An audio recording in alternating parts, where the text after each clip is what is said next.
remit, naiintindihan namin ang iyong paglalakbay. Na minsan, kailangan lumayo upang makamit ang tagumpay. With ways to save more, when you send more, World Remit is here for you, so you can be there for them.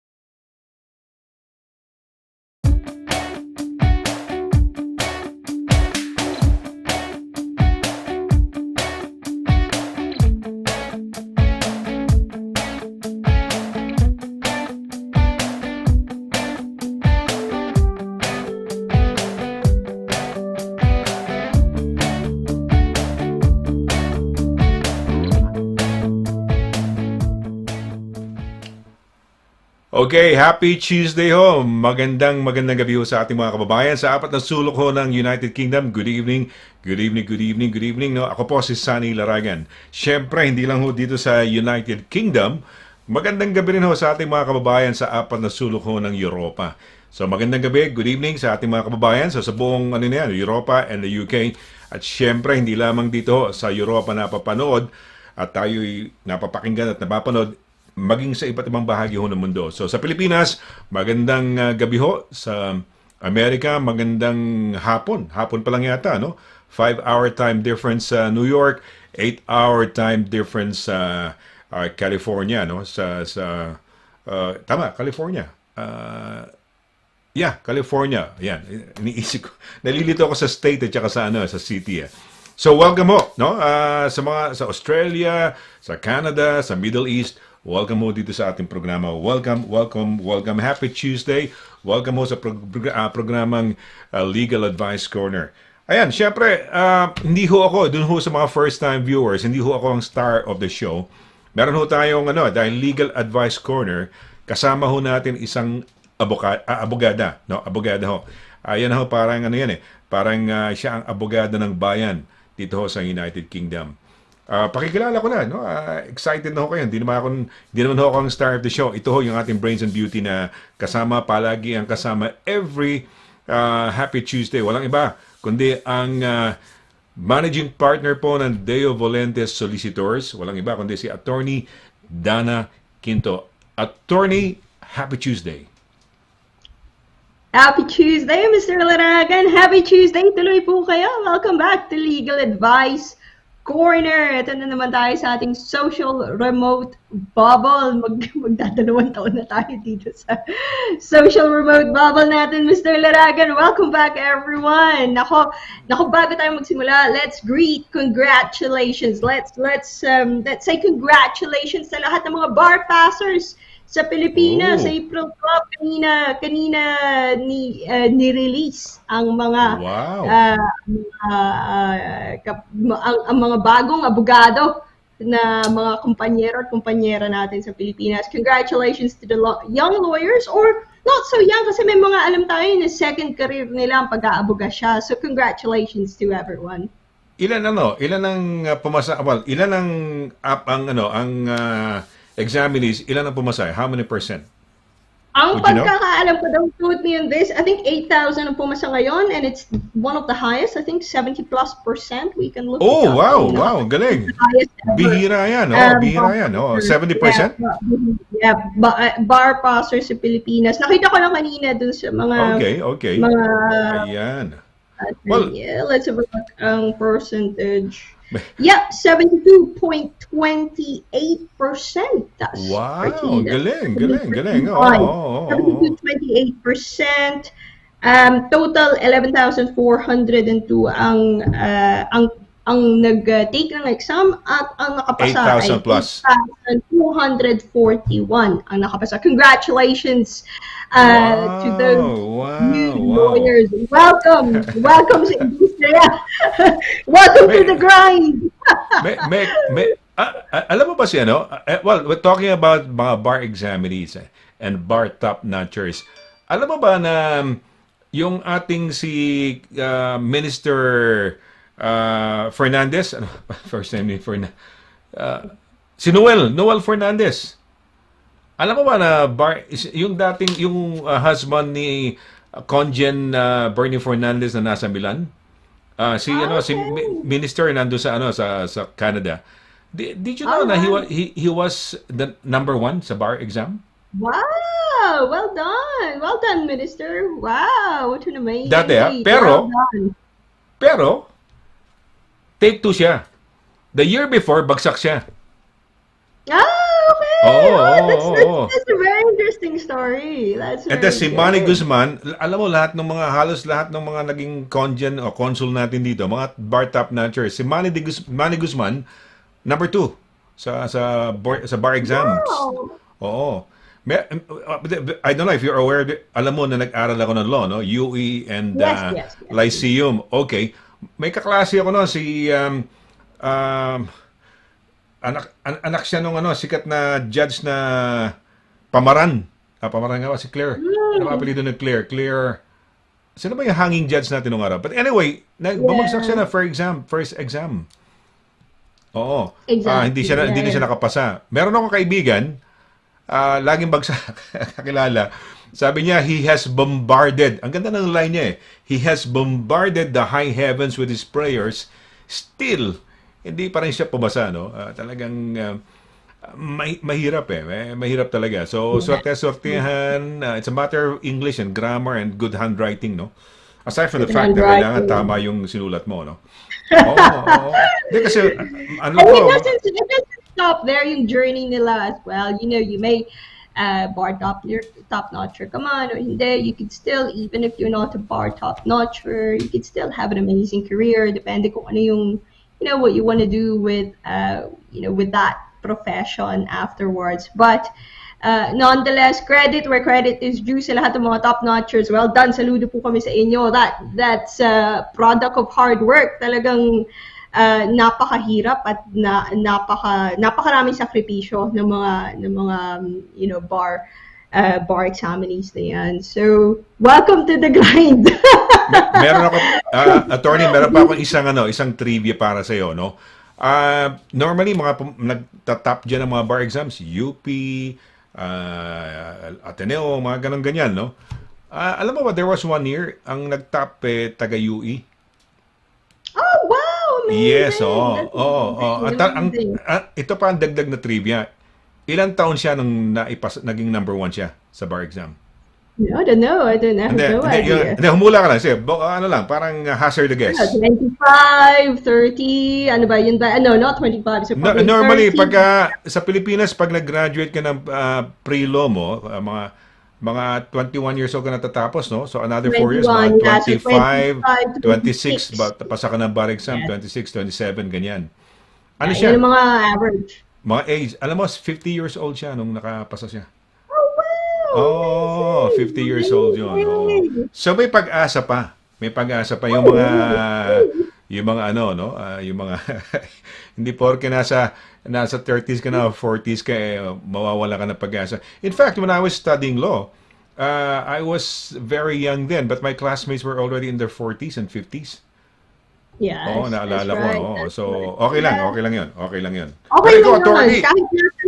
Kahit nasan ka man sa legal journey mo, whether first career mo to, second career, third career, there's always something in this profession na you can do something about it. It's not just yung we talked about it dun sa previous episode natin, yung mga yung ibang mga naging ruta ng mga kaklase ko. You know, some of them went into in-house, may mga nasa consulting. So yeah, there's something for everyone here. So hopefully you'll find your own niche. You'll make it your own. Yun. Sorry, you were saying. Pero dito sa UK, ikaw, attorney, batang-bata ka talagang tingnan. Direct, nasa camera, nagsasalita ako, wala ako sa camera. Ayan.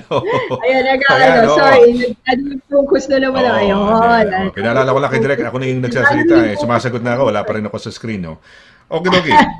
Ayan. Not young at all. You know, it's thank you for saying that. Ikaw, talaga, attorney, batang-bata, kaya nga we're so proud. Alam mo, parang double pride pa yan dahil hindi double whammy but double pride dahil dahil abogada ka, Pilipina, tapos batang-bata pa, di ba? Saka makakakita ng ganyang, di ba, na abogada. Sa ngayon, siguro, pagka pinagdikit-dikit ko, pinaglagay ko sa isang kwarto lahat ng mga kakilala kong abogada, dito sa UK, ikaw namumukod tanging, kala nila, parang ka lang, di ba? Parang estudyante ka lang nila, di ba? Yeah, batang-bata ka, attorney. I'm very proud of you. I'm so No, I'll proud of take you. that as a compliment. I'll take that as a good thing. Maraming salamat po. It's nakakataba ng puso because you don't want to be, sometimes nakakaano din na it'll come as a surprise kung ilang taon ka na sa industriya. It's still for me it's very very it's an icebreaker sometimes as well. So most of the time we're dealing with very tense situations, very very emotional situations. If we can find something positive to talk about, then by all means, Yes. kung dito sa atin. But it's good. I hope to remain as young as possible, even if andito na ako Uy. sa industry for hopefully a few decades, and sana maano pa rin na natin na fresh graduate lang ako.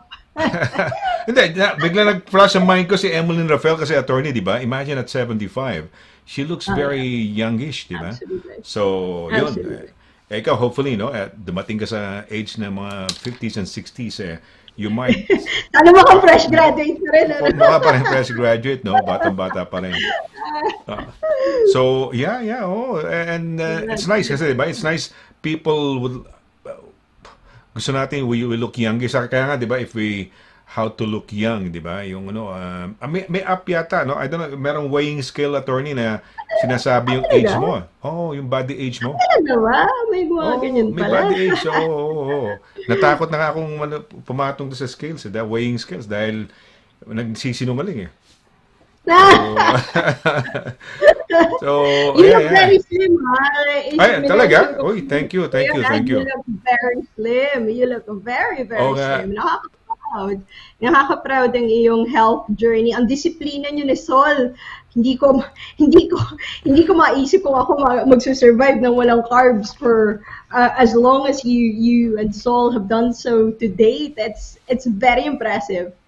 Umaten ako ng last kami ni Peps, Friday kami nila Malcolm Conlan, yung awards night ng parang ng Department of Tourism, doon sa kanilang VFR, Visiting Friends and Relatives. They have a promo so yung mga some of the awardees were there, pero andun kami, and some people were saying dalawa no, either they say, oh, you're skinny, o yung isa naman, oh, yours looks slim.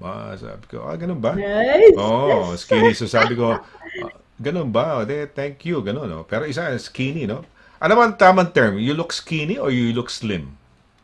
I like Skinny, slim better. For me Slim personally, slim is Oo. like, it's a bit more neutral, kumbaga. Wala siyang, for a guy, or Talaga. even a woman, you look slim, or you look slimmer. So slimmer is a better Yeah. word rather than you look Or skinny. slim, diba? or you look slimmer, Oh, slimmer, di ba? Depends. Siguro kanya-kanya tayo Oo. ng preference, but it's positive. It's positive for me.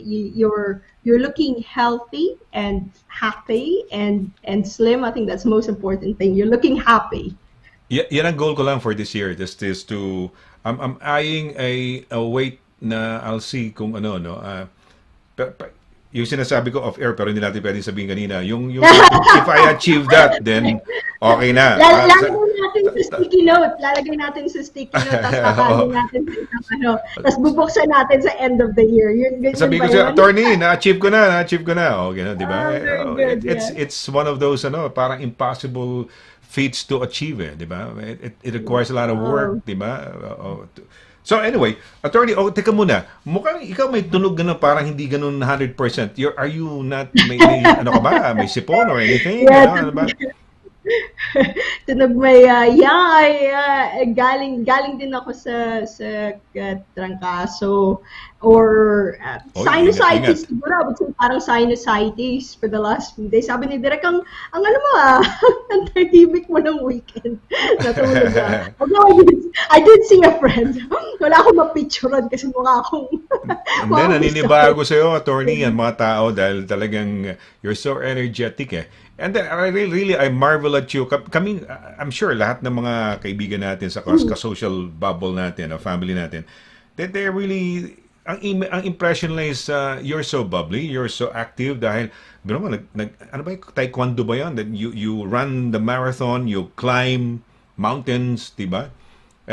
So very. I'm less active now. I'm working very hard at the moment. Yun ang isa siguro na I try to Okay lang. work at 7 o'clock. Nasa work ka na yun. I start my day very early. I start my day at 5 a.m.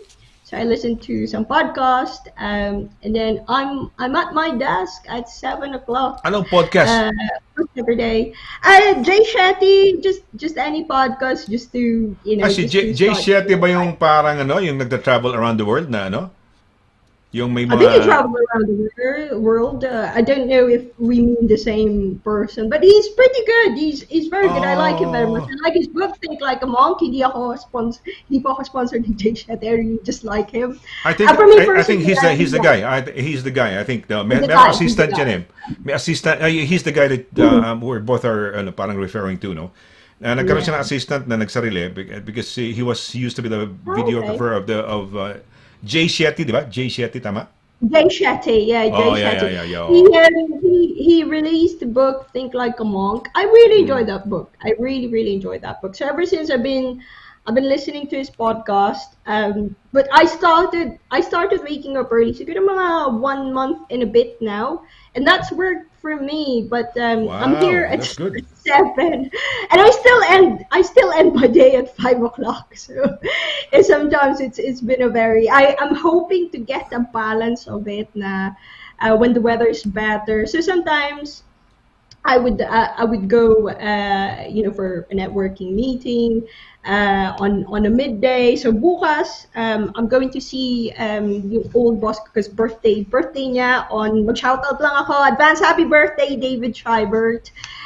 So I'm seeing him. So it frees up sometime during the week to do things, but also most importantly, starting at 7, I'm ahead of the game. I'm ahead of the day by 2 hours. So I do most of my quiet work sa umaga.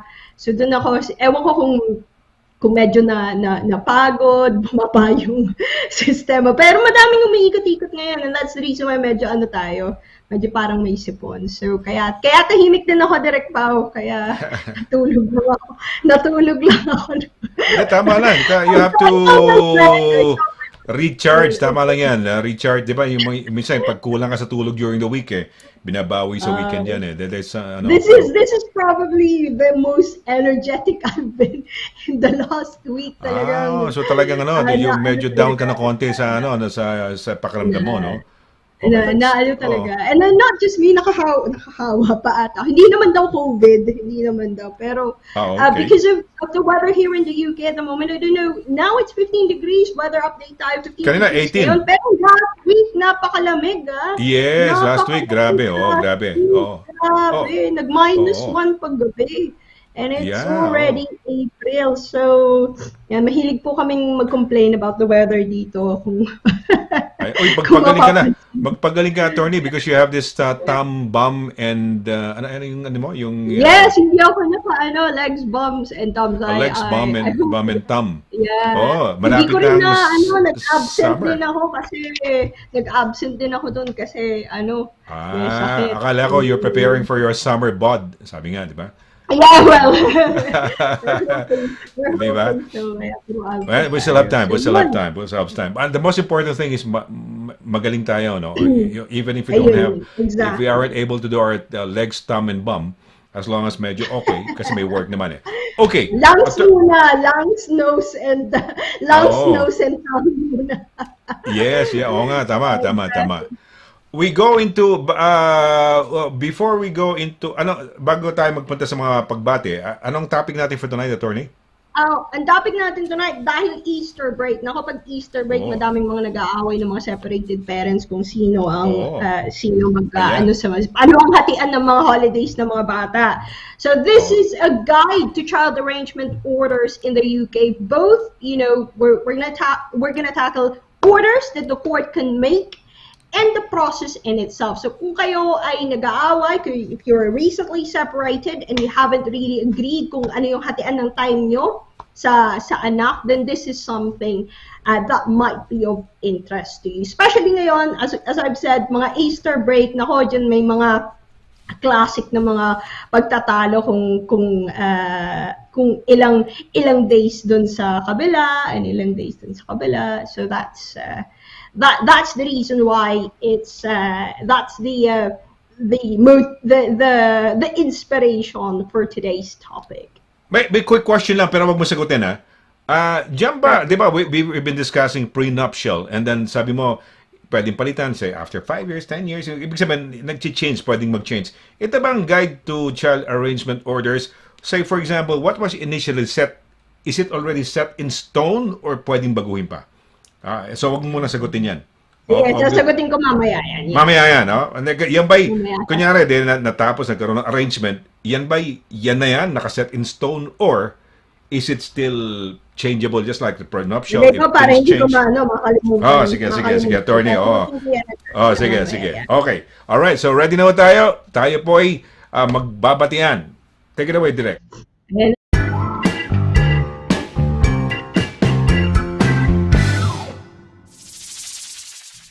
Gusto kong music pag chat, parang very cute no? Okay, hulaan time. Attorney, wala na naman kami ni Analo sa beat na. Ayan na. Okay, game tayo ngayon. Ikaw, as usual, as always, you have to guess who first greeted us. Sige. Setting ko, hindi ko Sino ba last week hinula mo? Si Marian ata yung binoto ko last week. Si Oliver Fernandez ang boboto ko this week. Oliver Fernandez. So, dali. So, i-rewind mo yun. So, last week, si pangalan to, si Marian Galicia Paner, pero ang nanalo si Oliver Fernandez. Si Oliver. Okay. Ngayon si Oliver naman yung... Si Oliver naman ngayon. Okay. Sige, direct. Sige. Nobletaro kasi ako. Tama naman. Fair naman din. Ako din. I will do the same. Fair naman din.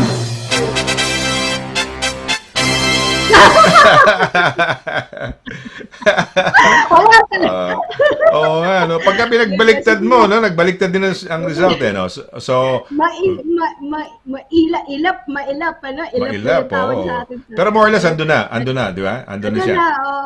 Okay. Naisip ko naman si Marian Galicia Paner. Naisip mo, okay. Naisip ko, ayan. Marian Galicia Paner says, hello po, Kuya Sonny and Attorney Dana at sa lahat. Happy Tuesday po and stay safe and God bless us po. Hello, Marian. Hello, Marian. Good evening. Yes. Okay. Kamusta dyan sa inyo? Ano ba? How's the weather like? Kamusta? May mga hay fever na ba? Katulad namin, sinusinusitis kami dito. Uy, sana hindi ako tawaan ng hay fever, attorney, no? Mahirap yata ang hay fever, di ba? Parusa yan. Oo, sana nga. Oo, dahil may mga kaibigan ako, mga Pinoy, pero magugulat ka, nagkaroon ng hay fever, no? Wala naman hay fever. May hay fever ba sa Pinas? May mga Pinoy ba may hay fever? Wala. Isa po ako dun sa mga Pinoy na tinutukay mo. Wala akong hay fever sa Pinas. Good. Dito ka naman. Wow. Okay. All right. Yeah. Sige. So si Oliver last week. Panindigan ko na si Oliver Galicia Paner. Sige, Oliver. Sige. Tingnan natin kung tatama si attorney. Sige, direct. Sige nga. Okay. Wow. Ito na.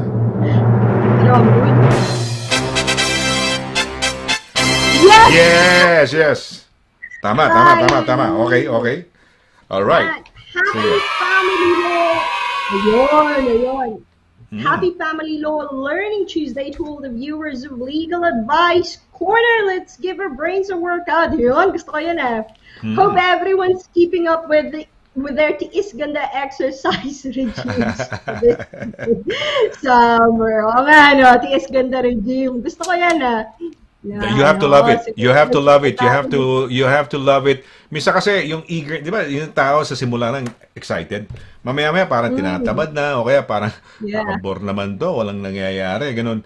But it has to be yung mag-persist yung goal and yung first time that the first time that you were starting to do it, kailangan ipasok mo sa isip mo yun.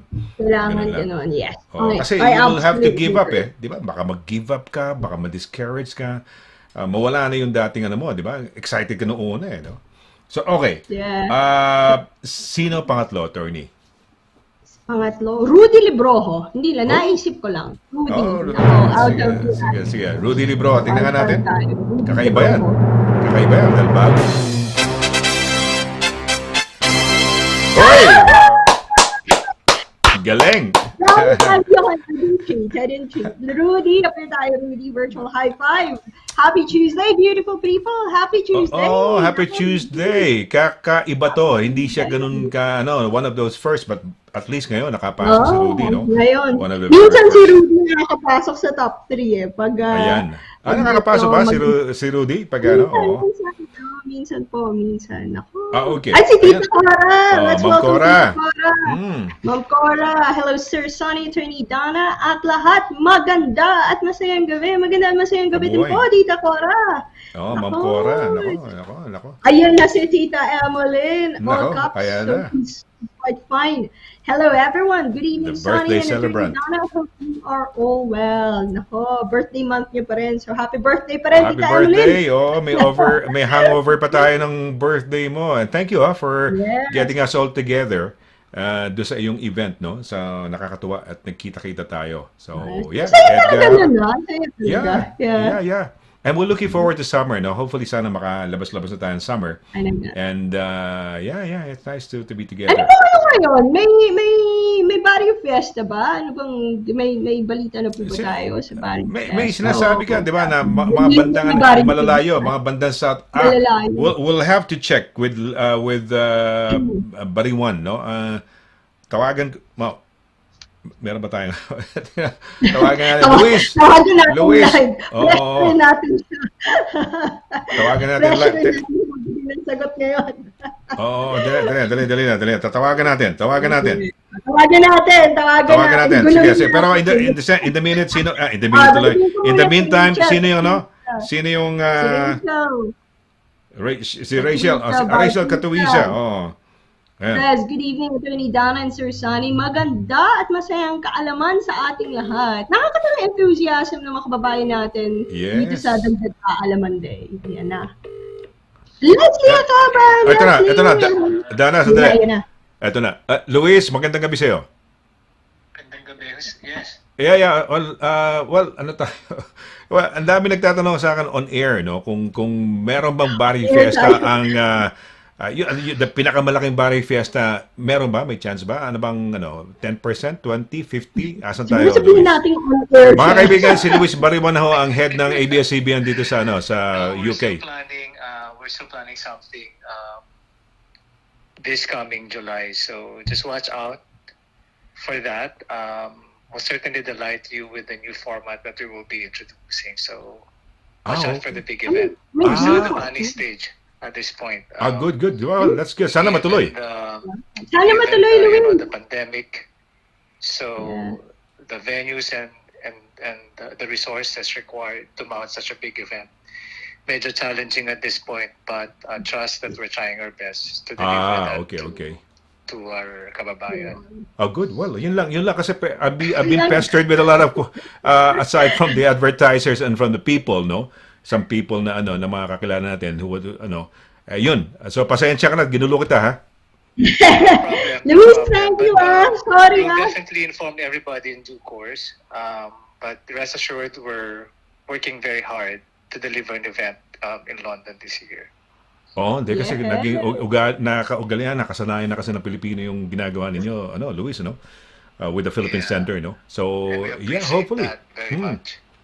Okay, well, yun lang, because sunod-sunod yung pagtatanong sa amin dito. And the reason, remember, I rang you the last time out because there was one prospective advertiser trying to find out, tuloy bang, ganon. So I had to ring you up, no? So, but anyway, But yeah, so thank you, for the call. Thank you rin, Luis, ha? Sige, maraming salamat, ha? Maraming Maraming salamat. salamat. Mabuhay. Okay, ayan, mga kaibigan, Luis Baliwan, no? Siya ho ang head ng, ng ABS-CBN dito. Sa UK, sa Europe, UK, no? Okay, so... Ang galing kong dagdag na alaman natin, Mr. Laragan, kahit mga schedule ng mga various. Oo, tumatawag naman si Neng Labayan. Oh, Neng Labayan. Neng? Neng, live on air ka ngayon sa programa namin ni Dana Quinto. Gandang gabi na. Hindi, kaya ako tumawag sa iyo kanina. Meron tayong courtesy call sa Congen sa next Thursday, 2:30. Pwede ka ba? Anong meron? Nandito ko sa AFDA kasi kami kasama si Nelma, inaantay ko lang. May courtesy call tayo sa embassy tayo. Tignan natin kung libre sa Attorney Dana on Thursday at 2:30. Next week. For the new Consul General. Oo, yan. Ay, hindi na pwede magtagal. Nasa on air kami, live. Okay. Oo. Sige. Yeah. Katawagan na lang kita. Kaya lang, pinick up mo lang yung tawag mo kasi nga para mapakinggan din nila na okay. Sige, thank you. Ayan, bye-bye. Uy, alam niyo ba si Maria Ellis yun, si Neng Labayan? That when I was just a young DJ, starting DJ, she was already established FM DJ. And the brother, talking of ABS-CBN, yung brother niya, si Robert Labayan, is the Vice President for Creative ng ABS-CBN. So lahat na patalastas ng ABS-CBN, siyang brain, may kumbaga nag-iisip nun. Wow. Oo, mapa-Christmas songs na group ng lahat ng artista pinagsama. Hindi nila, no? Pwede nila Google yun. Pwede nyo Google Robert Labayan, Vice President, Head of Creative ng ABS-CBN.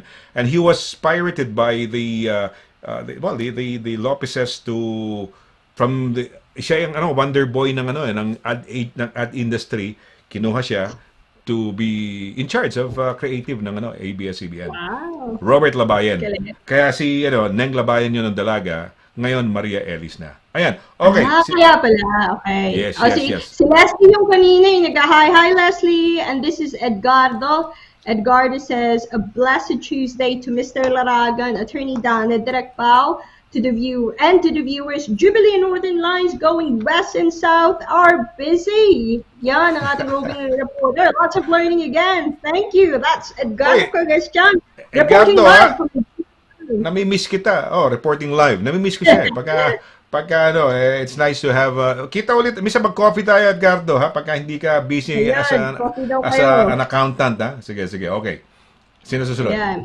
Mary Rose Fronda. Mary Rose Fronda says, hello, Sir Sonny, and Attorney Dana. Magandang gabi po, and stay safe always. God bless po. Magandang gabi. Yeah, Mary Rose. Magandang gabi din, Rose. Gandang gabi, no? Johnny Petiza back says, masayang evening sa ating lahat at lalo na sa ating maganda na Attorney Dana at gwapong Sir Sonny at sa ating lahat ng mga Lord. Happy knowledge to everyone. Nako, nakakatawa enthusiasm ng mga tao sa dagdag kaalaman. Johnny, mabuhay, ha? Johnny, mabuhay. Mabuhay. Ayan. Michael Piol. Piol. Tama ba? Ganda naman ang pangalan niya, Piol. Michael Piol. Okay, Senyo, slang na slang, no? Senyo, slang. Senyo. Ang galing mo po, Senyo. Senyo, okay yan. Galing yan. Okay yan. Parang nagmo-modernize na yung language, no? Uy, ayan. Gabriel Tejero. Magandang gabi po sa inyo, Attorney Donna and Sir Sonny. Stay safe, everyone watching from Pinoy Radio UK, PR yes. UK. Gabriel, mag-i-like mo yung Filipino TV Europe tapos doon ka mag-message. Mas okay, direkta.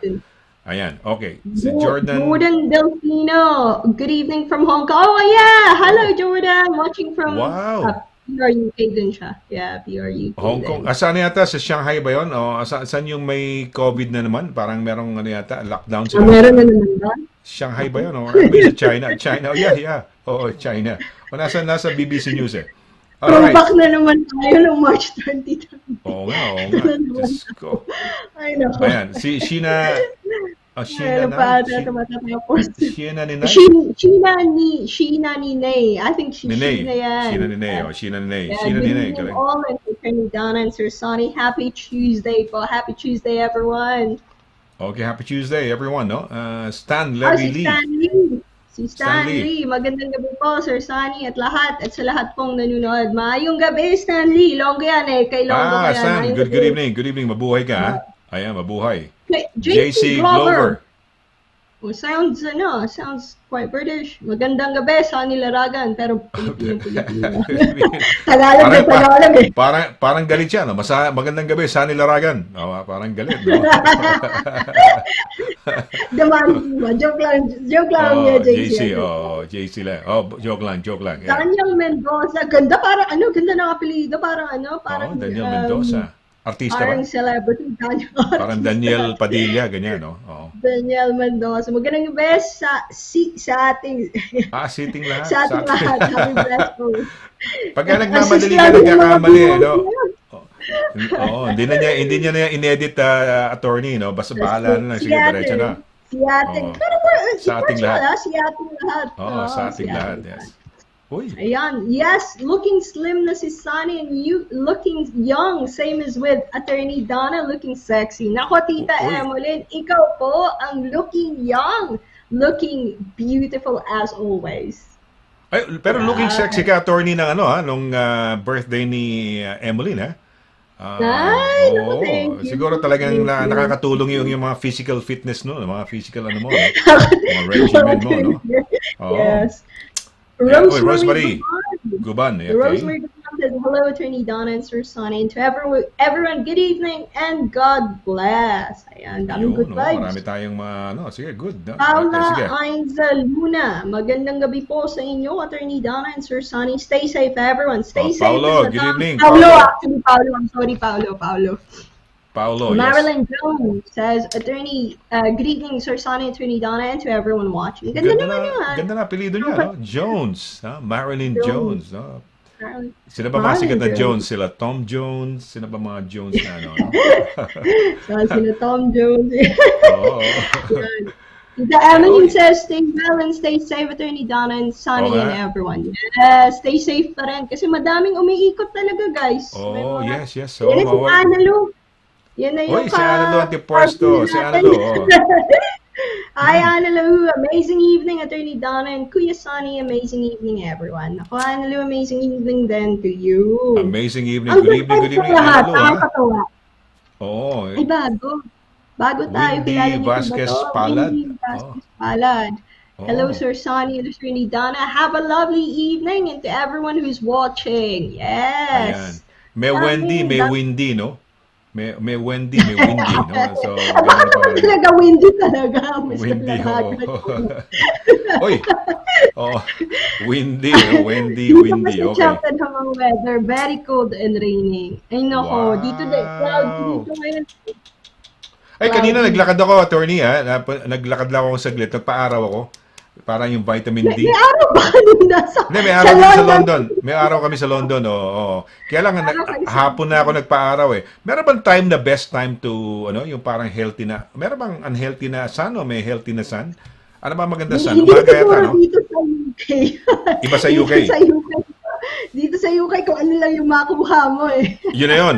Tama na yun. Better than nothing, no? Better than nothing. Sige, okay lang. Expose ka na. Exactly, better than nothing. That's what I think anyway. Ayan, J.R. Redoloso says, hi, Sir Sonny and Attorney Donna. Magandang gabi po. More power to your program. God bless. God bless din, J.R. J.R. Redoloso. Bago ba yan? Redoloso. Ang galing na pangalan niya. Juanito Walikan. I like the name very much. Juanito Walikan. Tama ba pag-pronounce ko? I like the name. Juanito. Hi, Sir Sonny, Attorney Donna. Yan. Taga-saan ka sa atin, Juanito? Hindi, sa Pilipinas, sa ko lang sana kasi parang baka nasa mga mountain province, or Baguio. I really like it. Have a great evening daw to all, sabi niya, attorney.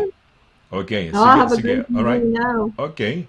Roxelle of Quinto Reeve. Yeah. Hello. Good evening, Sir Sonny and Attorney Donna. Hello po sa inyo from Shropshire. Same pa rin po ang case ng mga Filipino kababayan natin. Wala pa din silang bayan. Uy, God bless. Ano ibig sabihin? Ano nangyari? Ano nangyari, Rosel? Oh, pero mabuhay Ano ah. nangyari? It's nice at least. Is he a first-time viewer sa atin? Parang Rosel o Mukhang ano. Really? O ano ba yan? Baka Oo. case yan o bayad siguro yan o ano, instead bayan. Baka naman na-typo lang or medyo ano. Kasi it rings a bell. So if that's the case, I think, send me an email. Baka naman typo yung bayan sa bayad. Ayun, hindi natin Okay. Then, may ano lang, kasi may pila. Sige, direct, sino pa ba ang ano yan? Wag yan, hindi yan. Wala na. Wala na ba yan? Okay. Pero may ano rito this is an immigration question, pag ano. Immigration. Inaano natin si the lovely attorney Lira. Balik kayo sa Thursday. So Thursday, ano pangalan to? Kim Santos Sunga.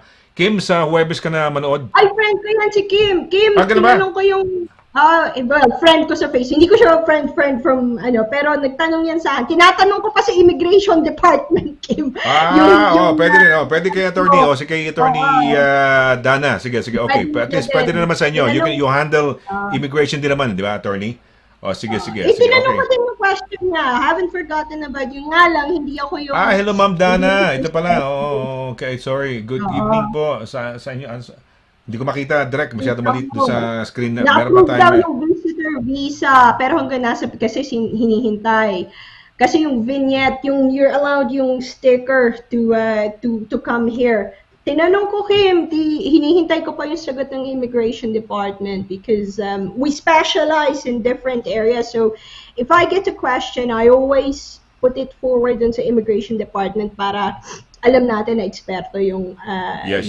Tama. Tanong ka din kay Attorney Lira. Sige. Okay. Ano to? I changed her earlier. Busy Oo. ata sila.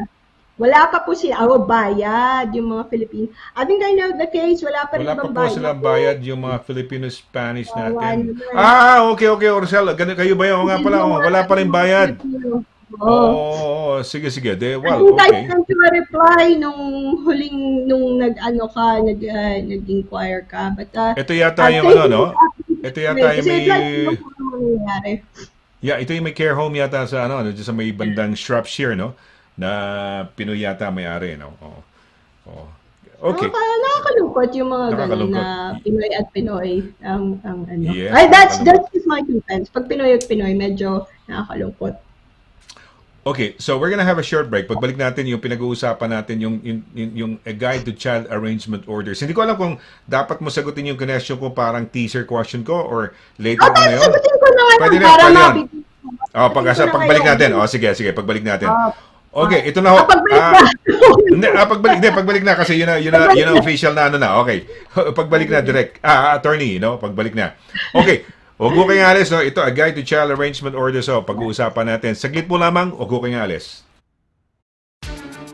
Mula noon hanggang ngayon, serbisyong mapagkakatiwalaan, serbisyong maaasahan pagdating sa inyong mga padalang balikbayan boxes. Dito ka na sa Forex Cargo. Sa presyong kayang-kaya ng bulsa, sigurado ka pa sa inyong padala. Forex Cargo. Dahil kailangan makarating. Call 0208-813-7064. O, ano pang inaantay niyo mga kabayan? Tayo na sa Forex Cargo.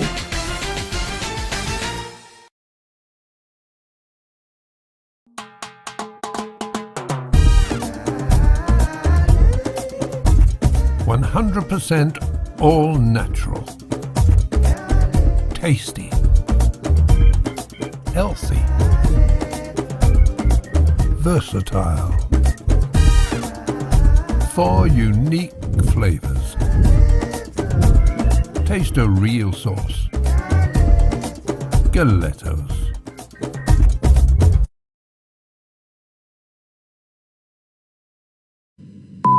May problema ka ba sa landlord mo? Baka AV ka na ni Kuya. May problema sa mga kapitbahay, sa trabaho. O kaya naman kay Mister o kay Mrs.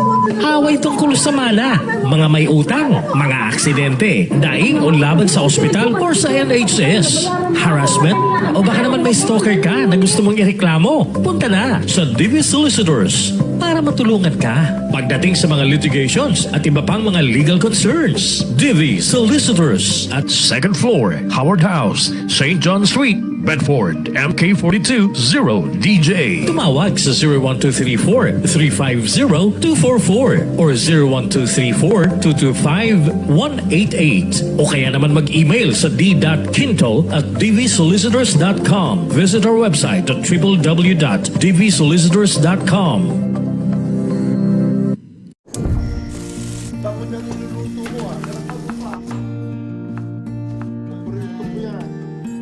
Sa World Remit, naiintindihan namin ang iyong paglalakbay. Na minsan, kailangan lumayo upang makamit ang tagumpay.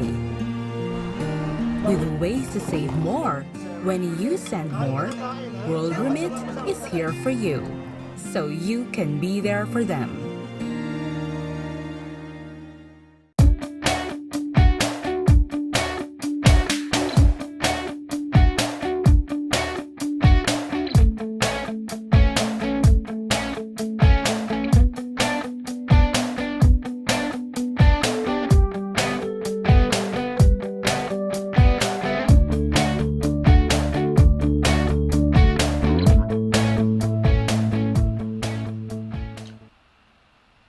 Okay, welcome back dito ho sa ating programa. Those of you who are tuned in right now, kati-tune in lang, ito ho yung Legal Advice Corner. Ako po si SONNY LARAGAN. Kasama ho natin yung star of the show, no? Walang iba kundi si Attorney DANNA Quinto.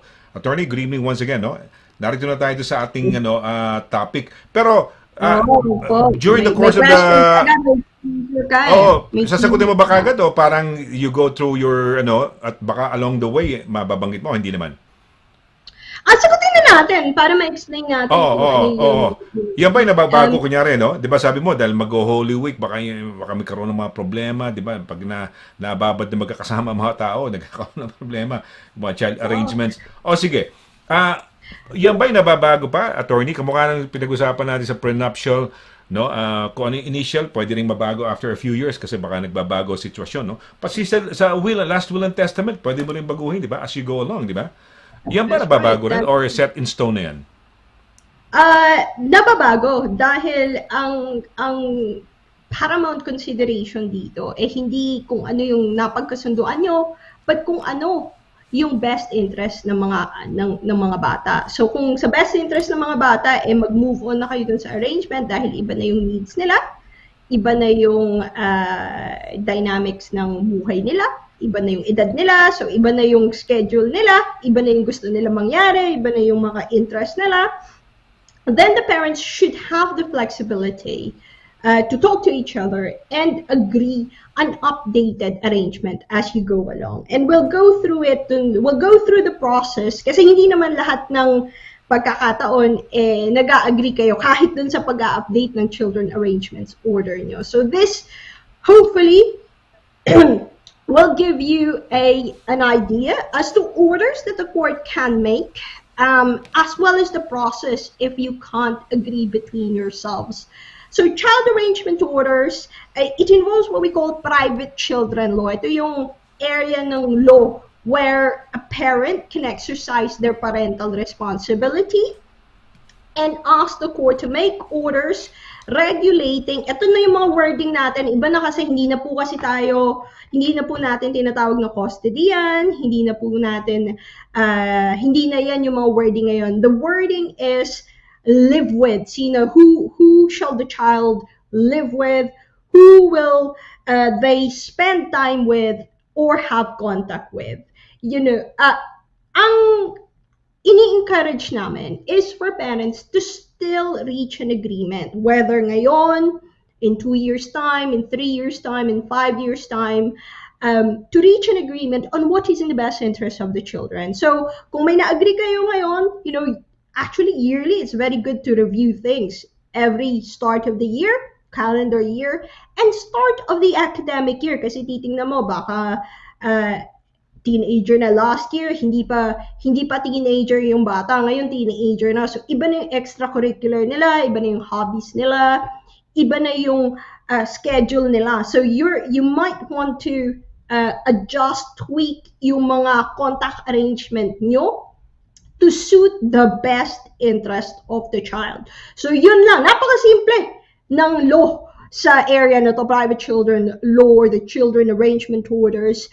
What is in the best interest of the child? So when you're going to get a debate about a certain decision, when you're asking the court to do something, when you're saying this is what should happen, all of this should be linked to that very, very simple, that it is in the best interest of the child. Ano ba yung mga orders na to? You always mention, Attorney Dana, child arrangement orders. Ano ba yan? So, we start with yung mga language, yung semantics, a bit of a jargon buster. So, you'll hear direct at indirect contact. So, what is direct? May indirect pala. Ano yan? Yung may third party ba? No. Direct is face-to-face or makikita mo talaga yung bata. Indirect, on the other hand, is remote, either via call or via video. A bit of a trivia, simula nung nagka-pandemic, mas parang dumami yung mga orders na indirect orders. So, biglang nagising din ang industriya with the use of all of this video call conferencing. Yun yung official na, whether Skype, FaceTime, WhatsApp, all of this. Sometimes the court will order ay depende dun sa kaso, depende if they say, hindi namin, we're not quite sure yet if we can safeguard the child in a direct contact. We might order an indirect contact kasi indirect hindi kung minsan may allegation na physical abuse or other forms of abuse, but they need to ask, or they're not sure yet, they will say, well, the safest way to ensure that contact still happens, but in a safe environment, is to have an indirect contact. Sometimes it's also logistic kasi weekday. So sasabihin, I want an extra contact in the weekday. Kaso busy ang mga bata, nag-aaral. So one parent, the other parent na hindi resident, hindi yung live-with parent, may say, well, I want an extra contact, extra indirect contact. Gusto ko ng FaceTime o kaya ng WhatsApp or just a video call. So there's lots of ways to use this indirect contact.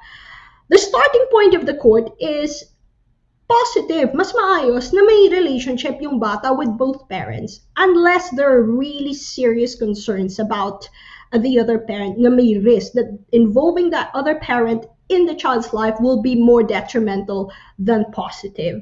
And that has to be evidenced and that has to be determined by the court na ganun nga. With the help of social workers, hindi lang abogado yung nag-ano niyan. But there's an independent arm that you will hear over and over again. They're called Kafkas, that helps the court in finding out kung ano nga ba itong mga safeguarding risks na to and what would be the safest way to facilitate contact given all of those issues concerned. So that's the reason why may mga orders sila, indirect contact and a direct contact.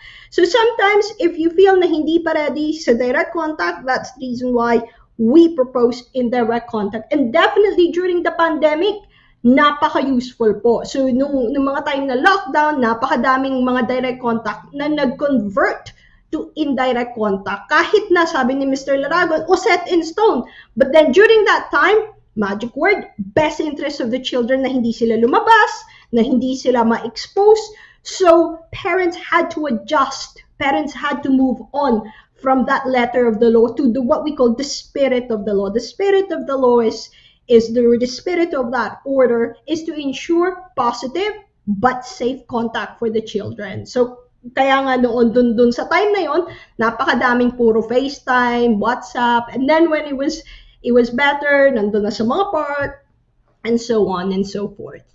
Now, next is what we call supervised contact. Maririnig nyo itong mga supervised na ito. May mga contact centers na may mga social workers as I've said, in certain situations na may mga safeguarding risk, na may mga issues, may na-raise na issues during the argument. Sasabihin, nananakit yung kabila, and the court will say, well, hindi pa natin alam kung totoo yan o hindi, but in the meantime, because this proceedings could take months, sometimes the court would say, okay, we can do, sometimes they would say no at all, or sometimes they would say, okay, we found out this, you need to do certain work on yourself by work, mga courses, but also we need to review first kung ready ka na. So we'll look at supervised contact first. We'll see if under the setting of a contact center who will take down notes on how the contact has been, that you have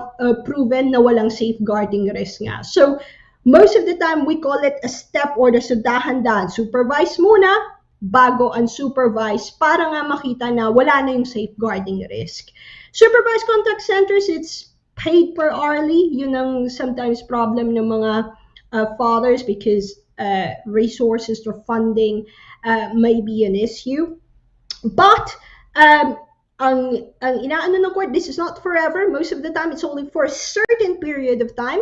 For, when I say father, hindi lang father all the time. Sometimes it's mother as well na may na on the other side of that argument, sila naman yung ina-allege na may issue in terms of safeguarding. So regardless of father, mother, wala pong automatic dito, unlike Philippines, that children under a certain age should automatically go to mom or to dad. It doesn't work like that here. It's very simple, that the court will view everything, what is in the best interest of the children, depending on the circumstance, depending on the allegations.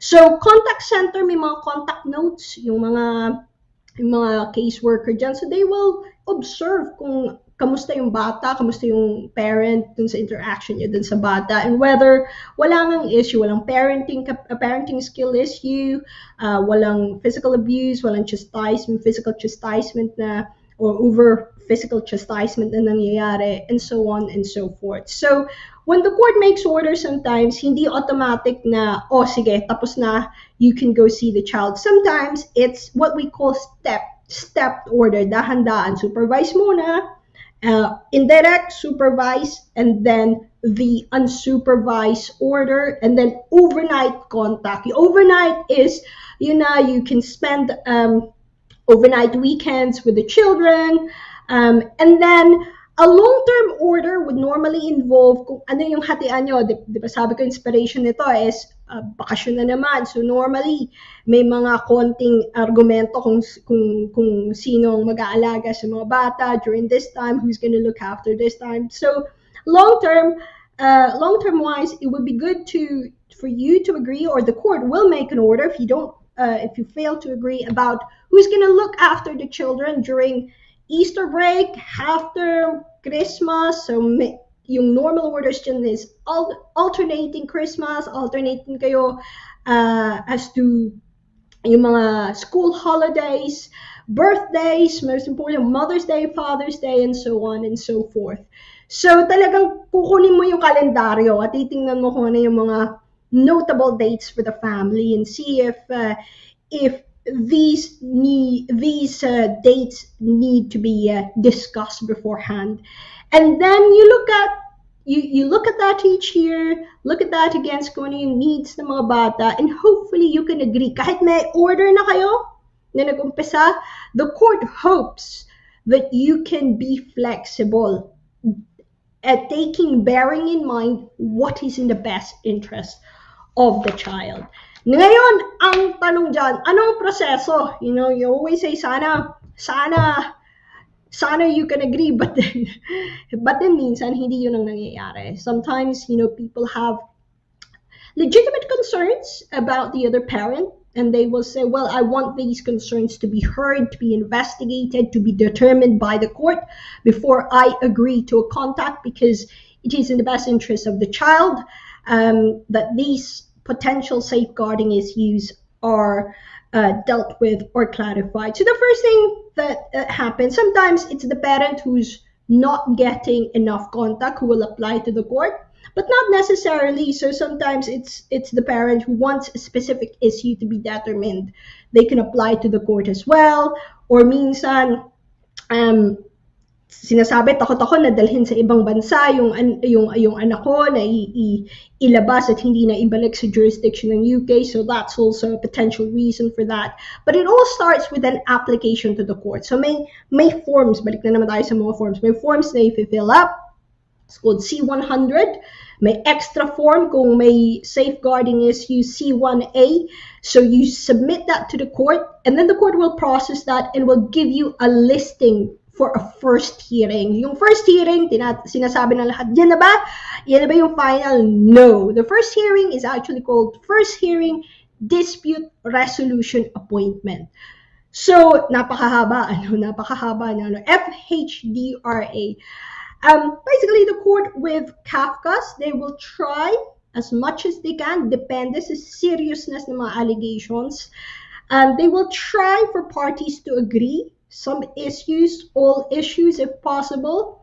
If these can't be agreed on that day, Kafka's will do some safeguarding letter to the court, initial checks ng Kafka. So Kafka's is an independent body that helps the court, made up of social workers. Sometimes they do, they talk to both parties, they ascertain the wishes of the child, they do the reports for the court. They're independent. They're not lawyers. They're independent of lawyers. They're not instructed by one party. The idea is to agree what you can, but if you really can't, if the issues are so severe, the court will give directions. Sasabihin ng court, ito yung mga ebidensya na kailangan natin. Whether do we need a fact-finding hearing here kung talagang sobrang serious ng mga allegations, the court may ask for a separate fact-finding hearing. If not, sometimes the court will just instruct a Section 7 report. So that's a full-on report by Kafka's kung ano yung mga recommendations nila.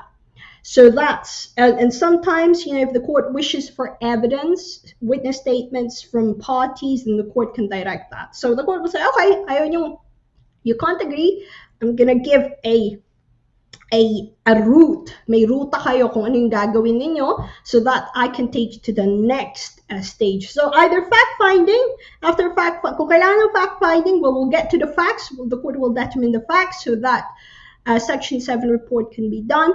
And then after that, what could happen is, again, another dispute resolution. So you can see na talagang ina-encourage ng korte, please try to agree as much as you can. Hopefully at that time, most cases, because may recommendation na ng Kafka's, may recommendation na yung mga caseworker. Most of the time, parents would try to agree between themselves what can happen or what should happen to the contact arrangement.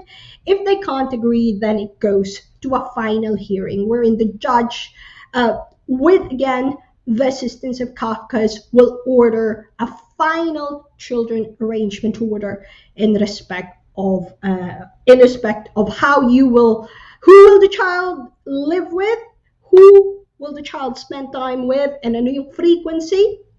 And normally, as Mr. LARAGAN, doon tayo nag-umpisa, doon din tayo mag-ending. It will be for a certain period of time, but the judge will definitely give some sort of words of wisdom, normally doon sa mga parents, and they say, look, you're adults, your parents, you've been parents before you came here. You will be parents after you leave the court, after the lawyers are gone. It is hoped that yung structure na ibibigay ng korte, it's enough to get them to a restart of that relationship, and hopefully they can work it out between themselves and have some flexibility and review the case as they go along. Because most of the time, these cases starts when the children are 2 years old. So yung order na in place for a child at 2 years old may not be what the child needs or may not be suitable if the child is 8 years old or if the child is 12 years old. So kailangan nire-review yan. So as I've said, practically, it'd be good for you to review it start of calendar year and start of academic year, calendar year, para malaman kung who's going where sa holidays, are there any international holidays, tayo pa naman, sinong uuwi ng Pilipinas this year, ano pa yung mga iba-ibang international holidays, start of the school year, to discuss ano yung school activities, any issues sa grades, any issues sa extracurriculars, do we need to transfer the kid to a different school? So those practical points. As what I've said, it's better to deal with it, and it's better to review it as far as frequently as possible. So the answer to that, Mr. Laragan, is hindi yan set in stone, and the court is not really expecting you to be stuck at that order for the entirety of time. So hopefully that's another dagdag kaalaman day sa ating lahat. At over to you, Mr. Laragan. May iba pa bang tanong? Yeah, well, na-notice ko lang. Last week we were so excited about this new law sa di ba, yung sa may ano tag dito sa divorce divorce. Yes. Divorce kasi, di ba?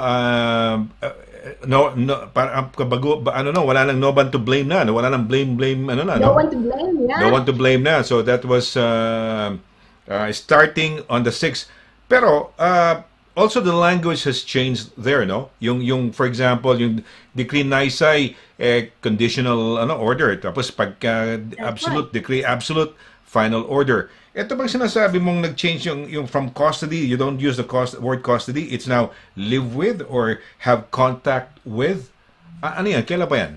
Is it... Matagal na po yan. Matagal yan. Ayun, no? Matagal na po yan. Okay. But a lot of people are still using it. A lot of people are still using yung custody. A lot of people custody, okay. I think before that, naging resident parent and a thing, another one non-resident parent. Hindi rin, change na naman ng korte. So this is the current language. And kung makikita niyo yung pattern, talagang ginagawa nilang neutral. Ginagawa nilang as less combative as possible. Less na friction, kumbaga, because yun ang isa sa mga we say problem in terms of dealing with family law. When it becomes so ingrained dun sa away, hindi na mabuti. Para din sa mga parties, we see it time and time again na pag-aawayan yung mga bata, pag-aawayan yung divorce, pag-aawayan din yung finances, and it's that wouldn't be a very pleasant situation for anyone. Ayan, okay. All right. But you call it private children law? Bakit private children law? Anong reason behind that? May isang area yung children law, like the public children law, wherein yung local authority, yung care proceedings, that's slightly different as well. So this is, yung dalawang magulang lang yung nag-argue. Sometimes the local authority can intervene. So that's another, kumbaga, ibang sangay na naman yan ng children law. And that's something I don't normally act for local authorities. Sometimes I've been in cases where potentially I've been in cases where they were interested.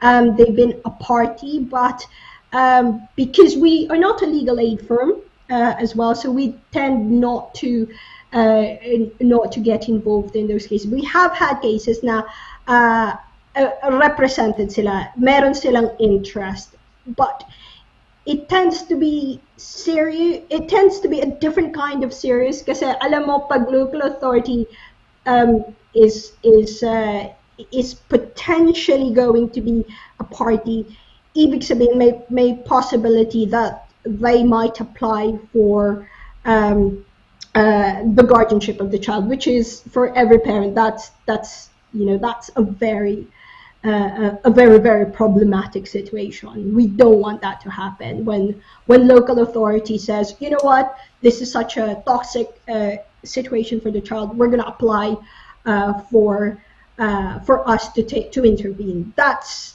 for any parent. Yun ang sinasabi namin sa mga parents, you don't want this, you want to keep a constructive, kailangan hindi tayo umabot dun sa sitwasyon na yon na yung pag-aaway nyo hindi na healthy, na kayo mismo you're putting the dispute in itself is putting the child in danger. Okay. Minsan may mga mag-sweetheart, mag-boyfriend, naghiwalay, no? Pero habang nagsasama sila, mag-boyfriend sila, meron silang dalawang aso. So pagkatapos maghiwalay, tig-iisa sila. Okay. So tig-iisa sila. Sa iyong experience, no, as a lawyer dito sa mga family law, kamukha ng ganyan, no? Ang mga anak ba napupunta lang sa isang parent, kunyari sa babae lang, kung sino, o kaya sa lalaki lang, kung siya ang dapat na pagbigyan? O yan ba'y hinahati rin? Nahahati? Hindi po sila possession, hindi po sila pwede hatiin. I've been asked that question once. They're not possessions. You know, all the children should have a positive relationship with both parents. You know, they're not like the finances that, you know, the eldest should only have a relationship with mom, or should live with mom, or the eldest should live with dad. The court takes a position of what is in the best interest of the child. So, you know, starting point. So, in the same way, when they look at where would the child live, and especially if they are siblings, mahirap, it would be very unsettling for children, for siblings to be split apart. To depend, very, very rare, and you'd have to show na hindi talaga in their best interest na magsama sila together. So it can't be na, akin na lang yung isa at akin na lang. It doesn't work like that. The court starts with that point na it's in the best interest of the children to have a positive relationship with both parents, for them to have a settled base with one parent, for them to have a routine, for them to have to have the roots in one place, to enjoy stability of family setting, whether or not andun sila kay mom or andun sila kay dad. So, irregardless of the number of children, attorney, pagka it's the best interest of the children, so kung kay mom, kung halimbawa, yung apat ang anak, yung apat na kay mami. Ganon. And then the Exactly. father will just have contact by way of indirect, supervised, or whatever. Yeah, exactly. Oh, okay. Exactly. And siguro, the difference here in the UK is our social welfare system. So the reason at times, and I'm well aware the reason sometimes that happens sa Pilipinas, yung resources ng mga magulang. I know different ang landscape dito because the government intervenes and helps. So may mga child benefit, we have child tax credit, we have universal credit, and it does help in assisting single mothers to deal with 3-4 children, and then they have the ability to ask for child maintenance from the father. So resources are being taken out of the consideration. Hindi yun ang primary consideration. So imagine hindi primary consideration on resources. The primary consideration is what is in the best interest of the children, so that they enjoy as normal as possible, as stable as possible, given the circumstance to separate your parents, but as normal and as healthy as possible of a childhood that they can have. And if that means all the siblings living together with mom and spending time with dad, or living with dad and spending time with mom, then so be it. But if splitting them would create, and it naturally creates more confusion and instability, then that's not really in the best interest of the children. May parang showbiz lang, pelikula yung napapanood natin. So, may ganyang arrangement. Halimbawa, di ba, kay ma'am, yung napunta yung anak, no? Halimbawa, irritated siya kay mommy, yung anak. She request the court, gusto ko doon ako kay dad tumira? Pwede ba yun? Yeah, it actually happens in real life, hindi lang sa showbiz. It does happen, lalo na sa mga teenager. Okay. So, pwede ba yan? Is there a recourse to that? Or compelled talaga yung bata, diyan ka sa nanay? Because siguro nagkaroon ng final court hearing, according to Capcas, na decide nila, recommendation nila, diyan ka sa nanay mo, that's the best interest. Pero ayaw niya. Hindi siya happy kay mami. Depende sa... Pwede ba mag-appeal yung bata? Pwede bang mabago yan? Not necessarily, because hindi siya pwede. I mean, during the course of the Kafkas doing their report, they will talk to the child. So, lalo na kung sabi ko teenagers and all of that. So they will actually have a contact even before the final order is made. The Kafkas will know about the wishes and feelings of the child. So they will know, especially if may awareness na yung bata. Even younger kids, they'll get asked. Obviously, as they grow older, mas may weight na yung sinasabi ng mga bata. Depends on the reasoning behind it, but they will have a voice. And then the court will have that as a factor, but not the only factor. And depende sa situation, it may be a heavy factor, it may be what we call a weighty factor, but it wouldn't be the only factor. At the end of the day, may recommendations yung Kafkas. I've had situations where the child really said, no, ayoko makita si dad because of X, Y, and Z. And the child was already a teenager. The court took that into consideration amongst all other considerations. And they said, well, we have to respect that child's feelings. In a different case, meron namang hindi ganun ka medyo lukewarm yung child with the other parent. But the court says, look, we're taking that into consideration, but all other considerations as well. And in this case, the resident parent would have to promote contact kahit medyo tinatamad yung bata, kahit hindi ganun siya ka-enthusiastic. It depends on the circumstance. It depends on the situation. It depends on the reason. Kung ganong weight mabibigay yung wishes ng child, but it isn't the only factor. Okay, all right. May mga questions tayo dito, Attorney. No? Sige, pasok natin direct. First question natin. Sige. Okay. Ito, okay. Go.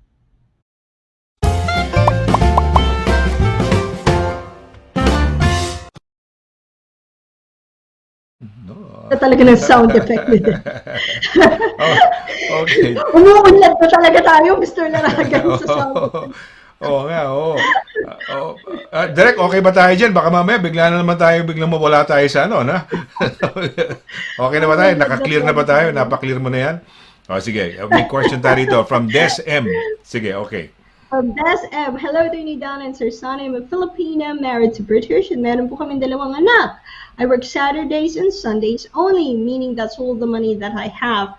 My husband is emotionally abusing me. What should I do? Hope you can give me some advice about my situation. Thanks to both of you. Des, yung emotionally, well, first of all, you can get legal aid if you can prove to the Legal Aid Commission na ikaw ay an abuse victim. The reason why I flagged that up is you said, look, the resources are very limited, and said that's the only money that you have. So what you don't want is for your legal battle to be hindered by your resources. So dito naman sa UK, may mga situations where you can ask. However, you said you're Filipina. I don't know kung may ILR ka na or citizen ka na dito, so that's something to think about. You can only get legal aid if citizen, I think if British citizen. I don't know kung settlement. I think pag settlement, pwede pa rin. I'll have to double check that. So that's one thing. So you can get legal aid, which is parang they will fund your legal team, your legal representation if you are a domestic abuse victim. Not just physical, but emotional as well. But you have to keep evidence and you have to keep events, specific events kung ano nangyari. And kung may mga sitwasyon, tawag ng police para may police reference. That's one thing. Dito naman, if you can't get legal aid, then you can go through the private children law, which, dun ang it could, you're gonna have to use your own private resources. In the same way, you can still put forward an argument na you're gonna have he is asking that he's obviously there's problem with his attitude, there's problem with how he's treating you, and the kids have seen that. But I'll be very honest, in the long term, the likelihood is that the court will probably ask him to to respond to those allegations, and if those allegations, depende sa severity, kung hindi siya ganun ka-severe, and if there's no direct abuse with the children, if there's no severe safeguarding risk, it's likely that after yung sabi ko step order that he may still get contact with the children. So that's the children. Now yung question mo, Des, it's a bit wide. Well, what do you get advice about the situation? It's a question for you if you want to leave the marriage. It's a personal question. Obviously, if it's an abusive relationship, there are certain women's support group as well that you can reach out. Not just legal, emotional support, psychological support as well. That they may give you practical options to exit the relationship. So if you look at Women's Aid, if you look at shelter, refuge shelter. It may just be a transition period, but it's worth looking at that. It's worth reaching out to those people. In the long term, what you need to think about is what do you really want to do, and making sure now you have preserved evidence so that you can come back to them. You can at least apply for legal aid. And you can come back to him and say, this is the reason why I left the marriage. So what I can say to you is safety first, health and safety ng mga anak nyo. If at any point in time you feel that you are unsafe, call the police. Reach out to those women's group, shelter, refuge, or charities that may be able to help. Hindi to legal advice, and this is practical advice. Practical advice when they are able to help in sorting out relocation for you. Local authorities may be able to help you out as well in terms of assisting you to start a life. So there are options out there. Hindi ka stuck. Even if you say na sabi mo limited lang ang resources mo, may mga options. That's the good thing with this country. It may be a different option if you are a British citizen already. It seems like dalawa na ang anak, so I would assume that you've been here for a while, and reading between the lines, it may be that Filipino by ethnicity, but you're already British.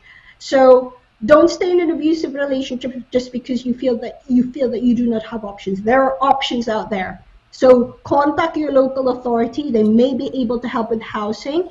Contact your local women's charity. They may be able to signpost you to legal aid. Once you've got those, you will be able to figure out your exit strategy. Okay. Yan. Thank you, Des, no? Des. All right. Sige, may next question tayo at direct, no? Let's have another question. Ayan, mahaba-haba to. Attorney? Mahaba. Mahaba yata. Okay, sige. Can you read this? Sige, tingnan natin mababasa mo to. Ayan.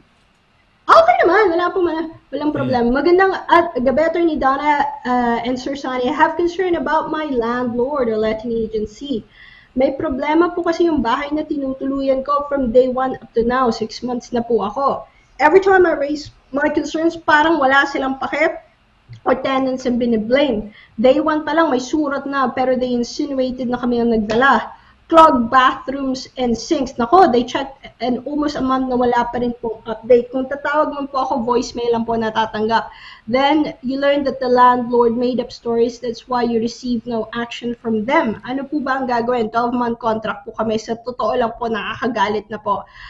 Red, it's worth it to look kung may break clause yung contract mo. Every single time that you raise an issue, make sure that you raise it in writing. Hanapin mo dun sa clause mo yung notice to the landlord. And you can, kung may environmental na problem dyan, you can raise it with the local council. And that's going to be a problem for them kung na-raise mo sa local council, yung environmental agency ng local council. Lalo na yung mga surot, ang mga clogged bathrooms and sinks. Sometimes they may be able to help. Now, hindi ko alam yung extent ng issue. You can potentially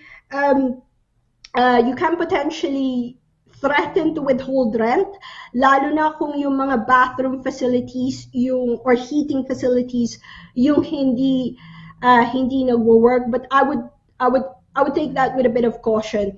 I think my practical advice is, if you're not happy there, try to negotiate an exit. Kasi if you're gonna end up in litigation with your landlord, it may be a bit more a very expensive exercise. So have a look at your contract. Tingnan mo kung may break clause.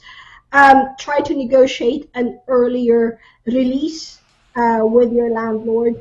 And if talagang serious yung mga environmental issues, sometimes may mga damp, yung mga sobrang serious na talaga na nakaka-apekto ng health and respiratory, that may cause respiratory illness. You can actually raise that with the local authority. Ngayon, kung may kaibigan kang builder, may Filipinong builder dyan na magsasabi na magbibigay ng maliit na letter na ito ay landlord mo ang may kasalanan. Always evidence. So when you say, oh, ito, you can't blame the tenant. This, pag i-blame sa inyo, always try to get a counter evidence to do that. So if you have a builder or plumber na friend who may be able to look at it and say, oh, ito yung coated na ito yung coated ito yung coated fee ng builder or plumber at sabi niya yung cost niyan this X, Y, and Z. So kailangan meron tayong pambato. Hindi lang natin sabihin na ito yung problema. Actually, ang sabi ng handyman, ito, kasalanan mo to. But, practical-wise, kung hindi ka na masaya, I wouldn't recommend litigation on this dahil it tends to be costly at mas masakit ang ulo. And after that, ang magkakaroon na ng benepisyo ay abogado, yung babayaran ng abogado, you probably end up in litigation. So what would be worth it is to try to negotiate an exit. And next time, and that's the problem with landlord and tenancy. It's a hit and miss. Sometimes you'll end up with a good landlord. Sometimes you'll end up with a bad landlord. Make sure kung mag-notice ka, it's always in writing, okay? Okay. Attorney, teka, yung sinasabing mong kunya yung break clause, kung walang break clause, they're stuck with the with the yung sa agreement nila. Ang mga kontrata ba, is it standard in all mga contracts sa pagkakaalam mo na may break clause, laging incumbent yun, kasama yon, or merong walang break clause din? Kasi karamihan walang break clause. Ha? Karamihan walang break clause. Karamihan walang break clause. So kung walang break clause, kailangan maghintay sila ng 12 months pa rin. Stuck sila for the next... Unfortunately, that's the fix. Yeah, or you can negotiate and say, look, you can threaten him, taking him to court, threaten him and taking him to environmental local authority. It doesn't give you a break clause. So that's the problem. That's one thing to see. Ito din yung mga sa mga kababayan natin. Sometimes the landlord will give you a bit of discount. 12 months na instead of 6 months. If that's ang consideration dyan is you'll be stuck in that tenancy for 12 months. Kung if you're going to sign 12 months without a break clause. That's the reason why it's always better to just do it 6 months and then enrolling nyo na lang every 6 months. At least nakita mo kung gusto mo talaga yung place and you can move kung ayaw mo. So you can meet halfway. So ang proposal mo ng landlord 12, pwede ka mag-counter na 6 or 6 din, may mga kontratang 6 kagad, maski... May mga kontratang 6 months po. 6 months na kagad, okay. So tama So parang sometimes don't like that kasi sasabihin nila, paano pag alisin ako ng landlord within 6 months? So, kung nagustuhan nila. Di ba? Kung nagustuhan nila. Yeah, it's a risk for you. Yeah, it's a risk for both. Alright, okay. Sige, may tanong yata rito, sige, tanong, yan, tanong. Kanino to? Edgar Dua, yan. Can the children have a say at the arrangement or just simply say no to go to either mom or dad and just go to a different guardian? As I've said, dun sa Kafkas, when they do their report, they talk to the kids. So it's not as if sila lang yung susundin ng Kafkas then. It's one of the considerations Depende sa edad, depende sa sitwasyon, depende sa kung ano yung dynamics ng family, depende sa kung ano yung mga problema or issues. But the caucus will speak to the children. It will likely form one of the factors, but not the weightiest or the magnetic factor as we speak. Not depende sa sitwasyon. They can, if they feel that there is an issue and they feel that if they say, I just want to go to mom because mom gives me the best holidays, then that's not really going to be a make or break nung case. So it depends on the situation. They will be, as I've said, they will be spoken to by the CAFCAS officers in most cases. It's either mom or dad, no? The best interest. Pero have you ever heard of children going to grandparents? Wala pa, no? There were situations. Meron din situations. Okay. Na nag-apply, hindi yung children, but nag-apply yung guardians, grandparents, to be a guardian. May mga sitwasyon din. Okay. That they intervene, and sometimes, halimbawa, kung mapo-foster care na yung children, sometimes relatives would intervene too. So grandparents would intervene and say, well, bago tanggalin ng local authority yan, before they remove that and put them into care, put them into foster care, grandparents sometimes would say, well, can you consider us, please? But then again, yung babalik tayo dun sa consideration, the paramount consideration is what is in the best interest of the children.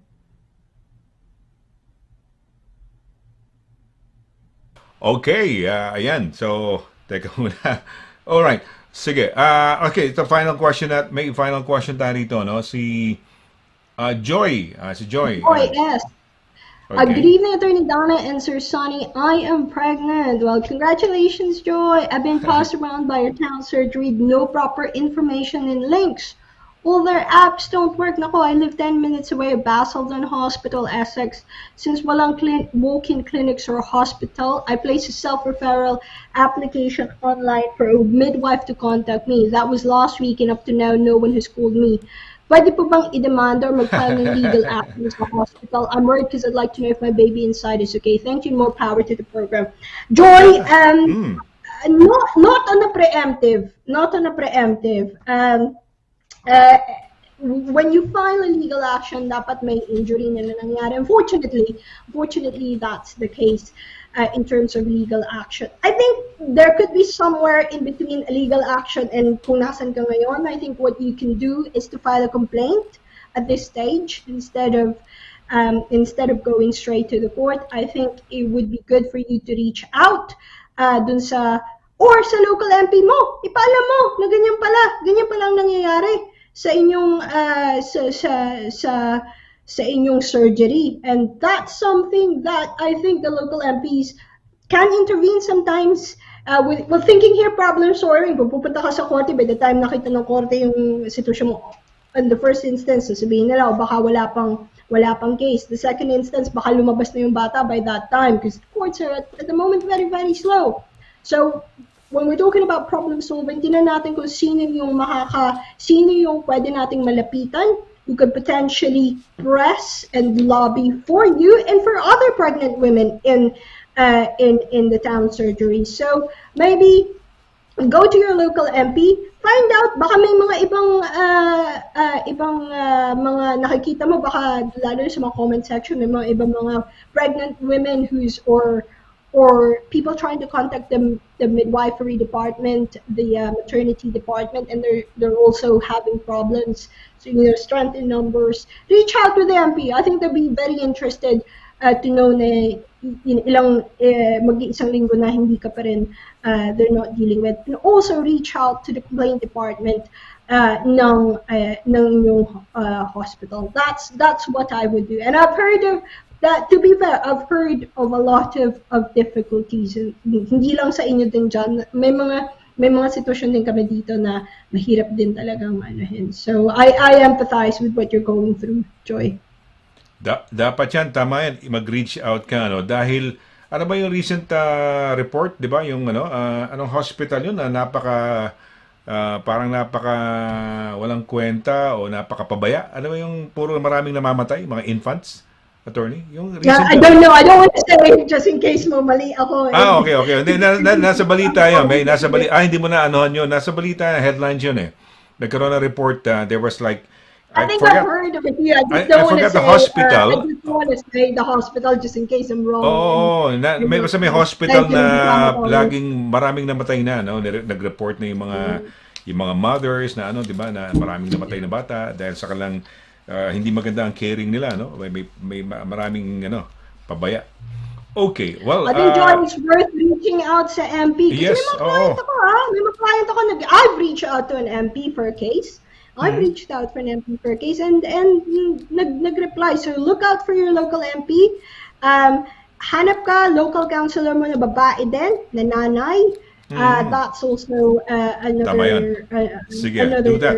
another idea, both. And tell them, kasi they would be interested na ang mga pregnant women pala na constituents nila are not being served by these public institutions. Ayan, okay. Tama yun. Gawin mo yun dahil malay mo, di ba? Hindi mo kaya ng direkta ikaw. A lot of people do. Hindi lang sarili niya. She'll be saving a lot of pregnant women too. So, exactly. I would do that. Ayan, oo. At saka gusto ko yan. At least dadami ang Pinoy dito, no? Sa pagka ikaw ay nanganak na, no? Alam, baka gusto rin niya malaman kung ano yung sex ng baby, di ba?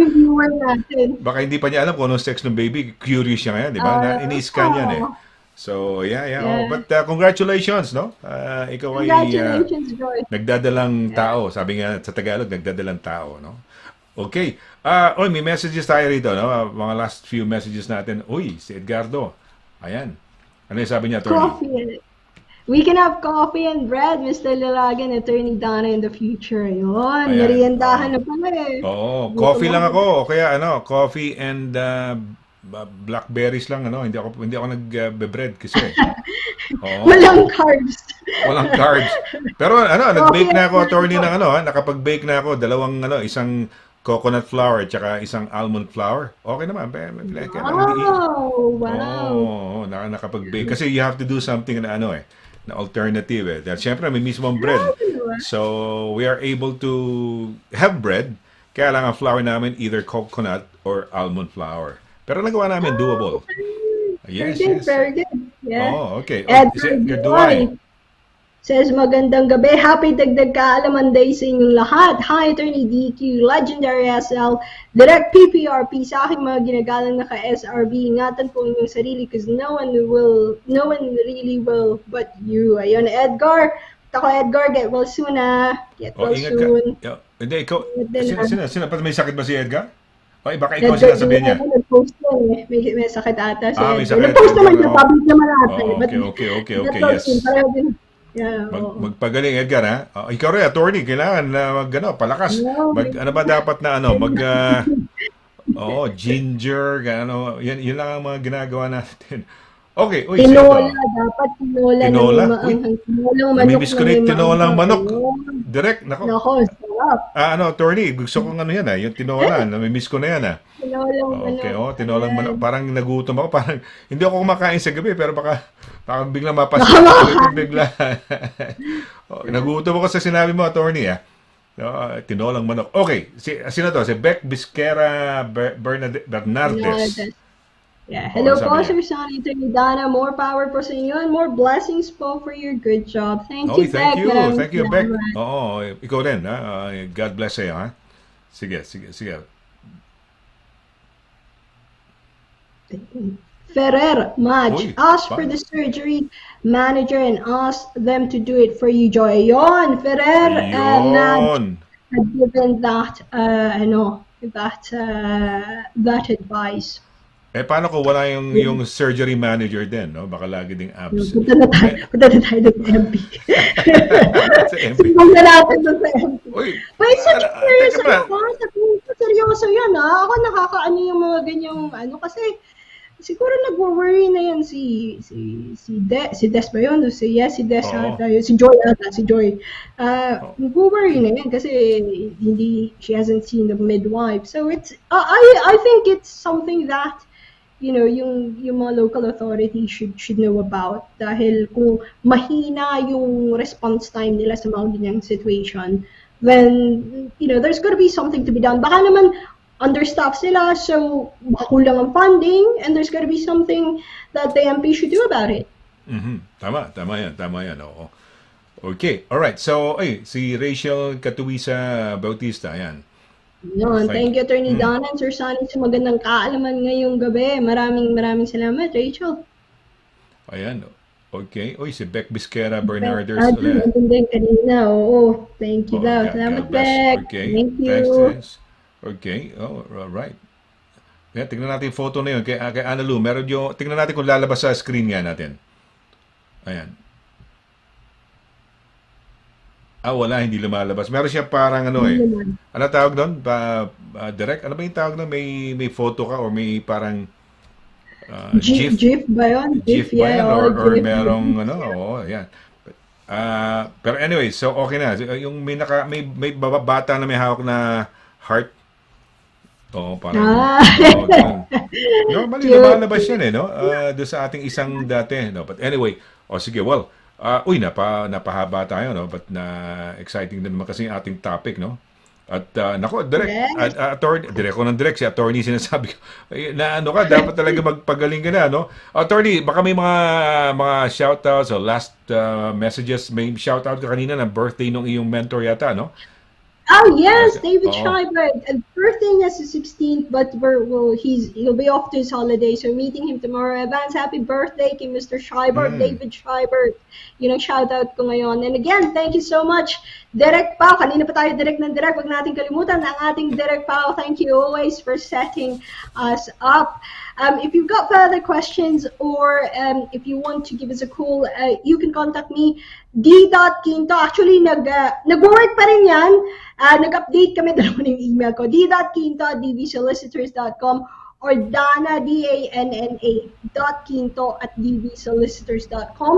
You can call us at 01234-225-188. And, of course, Mr. Laragan, thank you to you, as usual, ang iyong nakaka-inspire na health journey.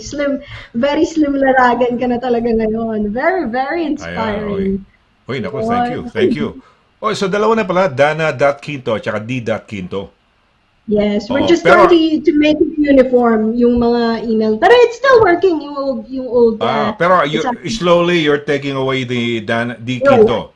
D.quinto. So DANNA.quinto na ngayon. DANNA.quinto. Direct pabago natin, okay. Alright, so nakalimutan ko din. Sorry. And then tsaka i-update din natin yung sa website bago yata iba na ang website nyo doon sa website na ginagamit natin sa Yes, bago na rin. Bago na yung mga bago na. Yes. Alright, well, I guess it's time for us to say goodbye, Maraming salamat sa inyo. So, sa ngalan ni it's been a wonderful evening. Sana ay nag-enjoy kayo dito sa ating programa. Thank you very much sa mga pagbati ng ating mga kaibigan. Nagpapatunay lang yan na dyan kayo and always supportive. And thank you to those who are watching us for the first time. Pass the word around sa ating mga kababayan na meron tayong programang ganito para sa ating mga kababayan dito sa United Kingdom. So, sa ngalan ni Attorney Dana Quinto, sa ngalan din ni Attorney naging attorney na si Direk, Direk Pao. Ito po si Sonny Laragang nagsasabing thank you very much sa inyong walang sawang pagsubaybay dito po sa ating dagdag kaalaman Happy Tuesday program na Legal Advice Corner. So, let's do it again next week. Till then, take care, God bless, and good night. Bye-bye. Good night. Bye-bye.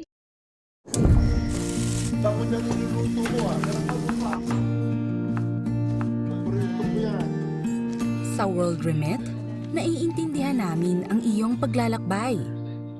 Na minsan, kailangan lumayo upang makamit ang tagumpay. With ways to save more, when you send more, World Remit is here for you. So you can be there for them.